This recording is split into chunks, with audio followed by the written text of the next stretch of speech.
Hi guys, ఇప్పుడే son of Sardar theatre కి వద్దార్ ఆ సినిమా ఇప్పుడే చూసి రావడం జరిగింది అనమాట. అసలు యాక్చువల్ గా సన్ ఆఫ్ సర్దార్ సినిమా మన మర్యాద రామన్నని కాపీ కొట్టి దాన్ని రీమేక్ లాగా తీసి ఏదో చేశారు కదా అన్న ఒక ఒపీనియన్ తో మనం చూసాం. కానీ ఇప్పుడు అసలు మర్యాద రామన్నకి పార్ట్ 2 ఏమిటో రే అని చెప్పి ఇది అనౌన్స్ చేసినప్పుడే మనందరం అడగడం జరిగిందనమాట. కాకపోతే మేము తీస్తాం, మేము తీసి చూపిస్తాం, మీరు చూడండి అనేటట్టు ఈ సినిమాని మన మీదకి, అంటే మెయిన్ గా బాలీవుడ్ ఆడియన్స్ మీదకి ఎసరటం జరిగిందనమాట. మన వాళ్ళు ఎంతమంది పట్టించుకున్నారో లేదో నాకు తెలియదు. అసలు నువ్వెందుకు చూసేవరా అని నన్ను అడిగితే, మనకి సినిమాలంటే మిక్కిలి మక్కువ కదా, అందుకని చెప్పి సన్ ఆఫ్ సర్దార్ అనుకుంటూ అలా వెళ్ళిపోయాను అనమాట నేను కూడా థియేటర్ కి. కాకపోతే ఈ సినిమాలో ఏదైతే ఉంటుందని నేను ఎక్స్పెక్ట్ చేశానో after watching the trailer and the unanimous steps of the Ajay Devgan like this and like this అలాంటి స్టెప్లన్నీ చూసి ఆ థియేటర్ లో ఏది ఉంటుందని ఎక్స్పెక్ట్ చేశానో అదే ఈ సినిమాలో ఉందన్నమాట. అసలు ఈ సినిమాలో ఉన్న స్టోరీ గాని, కామెడీ గాని, అసలు ఆ స్టోరీకి ఒక అర్థం కానీ, ఒక పర్థం కానీ, ఒక పరమార్థం కానీ, అసలు అంతరార్థం కూడా ఏమీ లేదనమాట. ఈ స్టోరీలో ఏదో ఒక చిన్న సెట్ వేసి ఆ సెట్ లోపల గ్రీన్ స్క్రీన్ లేసి అక్కడే కార్లు పెట్టి అక్కడే కైండ్ ఆఫ్ బిల్డింగ్లు కట్టి లేదా ఒక పెద్ద మ్యాన్షన్లో వీళ్ళందరినీ పడదొబ్బి అక్కడ ఈ సినిమాని తీసి మన మీదకి ఇసరడం జరిగిందనమాట. అసలు ఈ మూవీలో ఫస్ట్ హాఫ్ లో అజయ్ దేవగన్ గారు చేసే కామెడీకి అసలు మనం ఏమి చెయ్యాలో థియేటర్ లో తెలియక మనం పక్కన వాళ్ళ చేయబడుకొని సన్ ఆఫ్ సర్దార్ అని చెప్పి అలా డాన్సులు వేసుకుంటూ ఆ చేతిని అట్లా ఎందుకు వచ్చామో థియేటర్ అని చెప్పి ఇలా రుద్దుకుంటూ థియేటర్ అయిపోయిన తర్వాత పట్టా కొట్టుకోవాలి కదా, అందుకని ఇలా ప్లాన్ చేసుకుంటూ ఆ ఫస్ట్ హాఫ్ మనం చూడటం జరుగుతుంది అనమాట.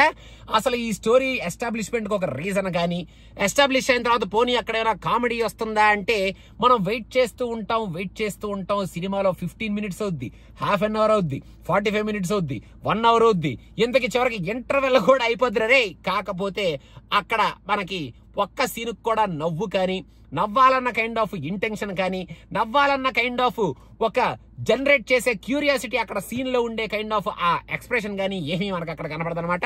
అందుకే మనం ఆ సినిమాను చూడటం కన్నా పక్కనోడితో సన్ ఆఫ్ సర్దార్ అనుకుంటూ డాన్స్ వేసుకోవడం బెటర్ థియేటర్ లో కూర్చొని అనేటట్టు ఉంది. ఇంటర్వెల్ బ్యాంగ్ ఇచ్చిన తర్వాత ఓకే రే, ఇప్పుడు స్టోరీని ఏదో ఒకటి చేసి ఓపెన్ చేశారు కదా, సెకండ్ హాఫ్ లో ఏమైనా చూపిస్తారా అంటే సెకండ్ హాఫ్ ఫస్ట్ హాఫ్ కన్నా దారుణంగా ఉంటుంది బాబు. సెకండ్ హాఫ్ లో కూడా కామెడీ యాంగిల్ ఏమీ ఉండదు నాయనా.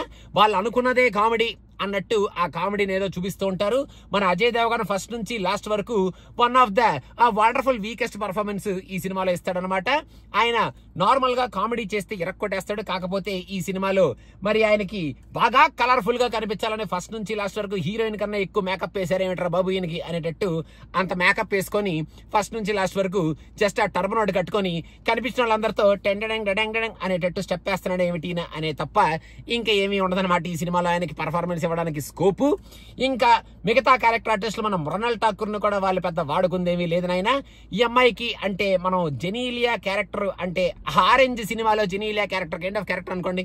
ఎందుకంటే వచ్చినప్పుడల్లా మనకి ఇరిటేషన్, ఆ అమ్మాయి క్యారెక్టర్ ప్లే చేసినప్పుడల్లా మనకి ఒక కైండ్ ఆఫ్ చాలా చిరాకుతో కూడుకున్న ఒక కైండ్ ఆఫ్ ఎక్స్ప్రెషన్ ఇలాంటివన్నీ మనకి వస్తూ ఉంటాయి తప్ప అంతకు మించి అక్కడ మనకి జనరేట్ అయ్యే ఆ అమ్మాయి క్యారెక్టర్ నుంచి కూడా వచ్చే కైండ్ ఆఫ్ ఆ పెద్ద ఉండదన్నమాట.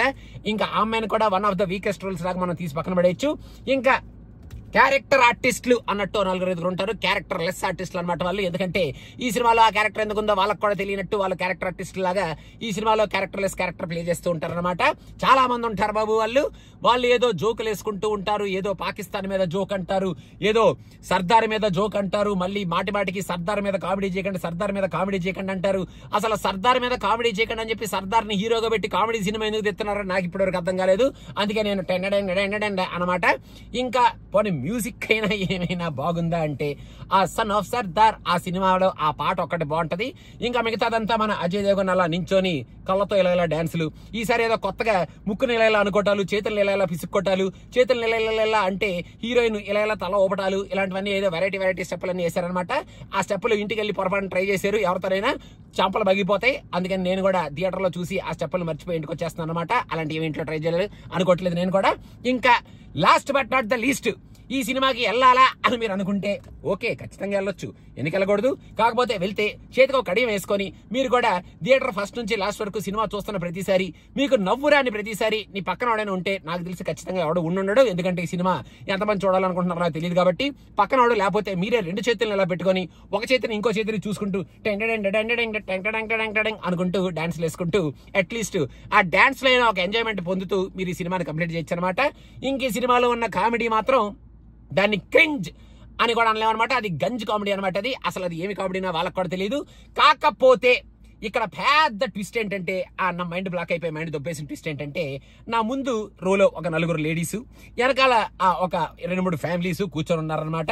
వాళ్ళు నాకు క్లియర్ గా అర్థమైపోయింది సినిమాలో అసలు అక్కడ ఏం జరుగుతున్నా. మన అజయ్ దేవగన్ అలా లెగిసి నించొని అని ఎక్స్ప్రెషన్ పెట్టిన, మన అజయ్ దేవగన్ పక్కకి ఇలా చూసిన, మన అజయ్ దేవగన్ ఇలా చేతిని ఇలా కదిపించిన, ఇలా అనిపించిన, అసలు అక్కడ మృణాల్ ఠాకూర్ ఏమనబోతుంది అని వీళ్ళు ముందే గెస్ట్ చేసేసిన, పిచ్చగా పడి నవ్వుతున్నారనమాట. అసలు నాకు ఒక టైంలో అయితే అయ్యి బాబా ఏంటి 911 కైనా కాల్ చేయలే ఏంటి, కిందపడి పడిపోయి దొర్లిపోయేటట్టు ఉన్నారు వీళ్ళు అనేటట్టు డౌట్ వచ్చేంత రకంగా నవ్వుతున్నారు. ఇంకా సినిమా అంతా అయిపోయిన తర్వాత మనలో ఉన్న కామెడీ సెన్స్ ఏమైనా చచ్చిపోయిందా, లేకపోతే ఈ కామెడీ మనకి అర్థం కాదా, ఓన్లీ మన నార్త్ ఇండియన్ బేస్డ్ కామెడీ కాబట్టి వాళ్ళకే అర్థం అవుద్దా, లేదా మనం హిందీ రాక లేకపోతే వాళ్ళు చెప్పే భాష అర్థం కాక ఈ కామెడీని మనం ఎంజాయ్ చేయలేకపోతున్నామా అనే ఒక పెచ్చ కన్ఫ్యూజన్ లో నేను వాళ్ళ దగ్గరకు కూడా వెళ్ళి టెంటెంట్ అని చెప్పి పరిగెత్తుకుంటూ ఇంటికి వచ్చేయడం జరిగింది అనమాట. ఇక మొత్తానికి ఇంతకన్నా ఈ సినిమా గురించి చెప్పుకునేది ఏమీ లేదు బాబు.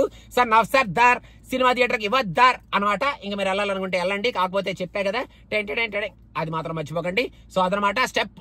స్టెప్పులు మాత్రం ట్రై చేయకండి బాబు, స్టెప్పులు ట్రై చేస్తే మాత్రం అయిపోద్ది అనమాట.